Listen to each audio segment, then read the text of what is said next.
Plate tectonics. Okay, who do you need to know today? Alfred Wegener. You need to know seafloor spreading, and you need to know plate tectonics, like what plate tectonics is. Okay, that'll be the last thing. Okay, so let's get into this. Okay, so how do we know that the plates are really moving? All right, so we know this because that this idea started with this guy named Alfred Wegener back in 1912. Okay, he came up with this theory, okay, of continental drift. Okay, that the continents just drifted apart. Okay, now that makes total sense if all the continents were giant islands. Now, are they giant islands? No. And you already know that, excuse me. You already know that from doing oceans. You know that the continents aren't giant islands, they're giant land masses. Okay, so he came up with this theory of continental drift. Now, so this is what he looked like. Okay, he was a pretty smart dude. All right, now basically what he said was that he said that everything was all joined together in one supercontinent, you know, millions and millions of years ago, and then over time we drifted apart. Okay, and this supercontinent was called Pangaea. Okay, and Pangaea is something that you definitely need to know. It'll definitely be on a quiz or on a test, but make sure that you know what Pangaea is. Pangaea was the supercontinent, one continent. Okay, all right. So he said that they all drifted apart. So here's Pangaea up here in the top left-hand corner. You've got that. There's one big supercontinent, and then they kind of drifted apart over time. And you guys can kind of see this little line that's going right down through here. You see this one starting right here? It's kind of right here. It's right here. It's right here. Okay, here it goes again. Oh, here it would be here. Does anybody remember what that one is doing the oceans? The Mid-Atlantic Ridge. That's the Mid-Atlantic Ridge. Now, you got to be able to remember that. Now, just put that in the pocket, you know, put that in the back of your brain there because we're going to bring it back up in a second. Okay, so Wegener proposed that the supercontinent Pangaea broke apart 200 million years ago. Okay? Now, as this thing broke apart now, on this picture, you can see it a lot better. Like, look at this black line. Okay, so let's go backwards this time. Okay, let's look at this backwards. Okay, you see this line right here going right up through there. That's the Mid-Atlantic Ridge. We know what it is these days. It's a divergent boundary. It moves apart. Okay, all right. And then here it was. Here it is again, going up right through the middle here. And if we really wanted it, it would be like right through here. Like, see that? Okay. It's going right through there, all right, and that's that Mid-Atlantic Ridge. This is very, very important to this guy's theory. Okay, so what are the four forms of evidence of continental drift? Okay, so Wegener had four things. All right, puzzle-like fit, fossil clues, rock clues, and climate clues. Okay, now we know the puzzle-like fit. I mean, like we can all look at any map today and look at it and be like, oh yeah, we used to be together, for sure. Look how everything just kind of fits. You know, like when you look at all the continents, look how they just kind of fit. Okay? All right? Well, that's great. You know, we had the puzzle. So then number two, we got the fossils. Okay, so several fossil organisms were found on different continents that were separated by an ocean. Okay? So how'd they get there? I mean, these things aren't swimming across these oceans. I mean, like, look. Let's go. Look. This Listerosaurus, you see this guy up here in the top right-hand corner? Okay, you think that guy's swimming across the Atlantic Ocean? Probably not. Not surviving. Okay, this guy down here, this Mesosaurus, now he looks a little more like an alligator. Okay, right? He kind of looks like an alligator, crocodile, whatever you want to call it. Now, he looks like he could swim across an ocean. Maybe. But how many crocs, how many gators do you know that swim across oceans? Oceans. Not like the Gulf of Mexico. You know, we got them down here in South Florida. Crocodiles, saltwater crocs, and stuff. But those things aren't swimming across oceans. That's a long way. Only fish swim across oceans. Okay, and this other guy down here, he's definitely not. Okay, so how are these guys getting found on different continents?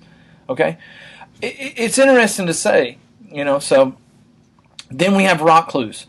Okay, so he has rock clues where he found out that several mountain belts, okay, the rocks and mountain belts, actually were the same on different continents. Okay, so here you have Europe, and here you have America, and here's the orange. The orange is the matching ancient rock assemblages. Okay, and here's South America and Africa. Like, see how all these rock formations are matching up? Like, look at this one right here. It almost matches up perfectly. Okay, and then you have this one that matches up, and these over here that match up. Okay, so how? Okay, so now we have rock evidence. Okay, what more do we need? Okay, so we got climate clues. Okay, so for climate clues, we're found in fossils of warm weather plants that were found in like Antarctica. How the heck are we finding this stuff in Antarctica? Okay, and just like the CLS activity that you guys did the other day, you guys saw that they drilled down and they found roots and plant material and all this crazy stuff. Well, what happens if that stuff was just frozen and we found it again? You know, like, who knows? Maybe Antarctica's been frozen for that long. You know, who knows? That's a whole nother theory, a whole nother question. But he found all these warm weather plants in Antarctica. Okay, now again, he may have just found that he may have just been finding fossils, you know. But but here's the other thing: is like, how do you explain this? How do you explain that these rocks in South America, Africa, and India? Okay, how do they have glacial marks on them, like where a glacier slid across it? Okay, that's pretty crazy. These areas don't have ice in them. Don't ever have ice in them. These are some of the hottest areas on the planet, like middle of Africa, India. These places are really, really, really hot. Okay, so how did the glaciers get there? Okay, so what couldn't he prove? He could not prove exactly how we split apart. How did we split apart? Okay, so he's got fossil evidence, he's got puzzle light, he's got climate clues, he's got rock evidence. But hey, dum-dum, that's here and that's there. How did it go? How did it make it over there? Okay, he had nothing. He couldn't prove anything. Okay, he had theories, and theories are great, but theories aren't proof. Okay, so here's what happened. So let's talk about the inside of our Earth just a little bit, just to give us a little bit of a background. Okay, so forces inside the Earth. Number one, lithosphere. Lithosphere is what we are standing on. That is the crust. That's the outside of the Earth. It's what we stand on and what the oceans sit on. Okay, so the ocean is not considered part of the crust. It's just water. Okay, but what it sits on is oceanic crust or oceanic lithosphere. Okay, all right. Now, as you can see here, this bottom right picture, these are all the plates. Like you can see the plate that runs right down the side of California here. Here's the Caribbean plate that causes tsunamis and stuff like Costa Rica. Okay, we don't deal with a lot of tsunamis because we have a mid-Atlantic ridge. It's a divergent boundary. We don't get a lot of earthquakes. Okay, over here is where you start to, you know, where a lot of the major tsunamis and stuff happen. Okay, and here you can see what the inside of our Earth looks like. Inner mantle, outer mantle, inner core, outer core. I'm not going to get into major details into that stuff because you guys should have learned that a long time ago. But it's there in case you need it, in case you need to reference back to it. Okay, here's another look at it. Continental crust, oceanic crust. All right. Now, as far as there's the interior again, this is your measurements if you want to know exactly how far in and out everything is. Okay, now, again, these plates, all right, so we found out about these plates, and these plates are sitting on top of mantle, which is liquid magma, right? It's just liquid magma. Now, we know the difference between magma and lava, right? Magma's inside the earth, lava's outside the earth, okay? So magma, you got all this liquid magma that our crust, our lithosphere, is sitting on, and that's what our plates are, right? So they're sitting up on top of this magma, and magma's liquid. And what do we know about hot things that are liquid with heat? What do they do? Does anybody know? Okay, so we know that the deeper we go, the hotter it is. Remember that heat rises. You guys remember convection currents? Okay, so that hotter magma, and look, I know it's hard to wrap your mind around this, but this is magma, and it's really, really, really hot, but there is hotter magma and cooler magma. Okay, and so as this cooler starts to sink, the hotter starts to rise, and it gets this convection current going, and it starts to move around. Well, the thing about that is what does that do? That moves the plates. Okay, so you've got this one right here where you've got this convection current is causing this slab pull right here. This slab pull, it causes this to pull that plate underneath the earth. Okay, and as it's doing that, it causes these plates to hit each other and rub against each other and cause earthquakes. Okay, and that's kind of how that works. Now, here's how it is in the ocean. Now, the ocean's a little bit different. You still have a convection current, you still have trenches and things like that. Remember the Mariana Trench, but look at this. Now we get, like in the oceanic, we get these mantle plumes. Okay, do you guys see these plumes rising up? And look what it creates, hot spots. You guys remember that from hot spots in the ocean. Okay, All right. So then the cooler magma seeks, creating this convection current, and it just starts to move those plates around. So here's what happened. So in the early 1950s, remember, we didn't know jack about the seafloor. Remember, we came up with sonar. We started mapping it. We started doing all this stuff. We didn't know anything. Alfred Wegener didn't know anything about the seafloor. Okay, so we started developing all this new technology, and we found out that, oh, hey, this isn't just some big wasteland. This isn't just some big, just bottom of like a bottom of a pond, and it's mud. It's actually got mountains and mountain ranges and hydrothermal vents and volcanoes and all this crazy stuff going on there.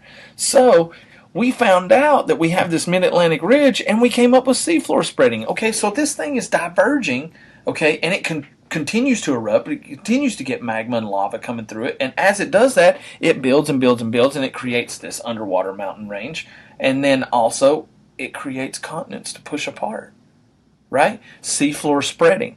Okay, so is this what Wegener needed to actually prove that his plates were actually moving apart, so the continents actually moved apart? We were together at one point.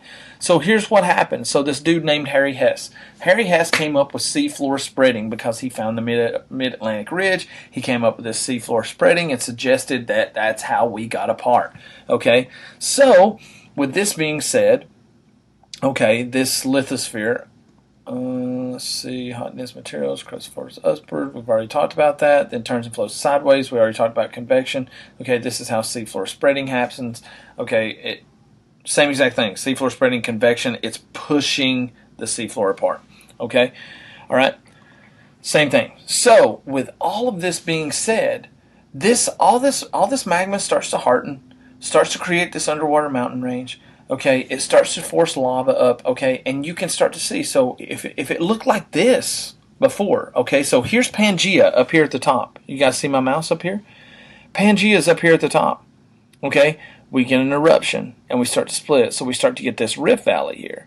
Then we get a rift valley, and then we start to get water, and then we start to get wider and wider and wider. And here's what Harry Hess came up with to say that, hey, look, these are how the continents got apart. Now, this picture right here is just a little something for fun. This is our future 250 million years from now, like what it would look like. And look how everything has collided and almost pushed together. These are probably major mountain ranges, probably right through here or something like that. Really, really crazy on what can actually happen.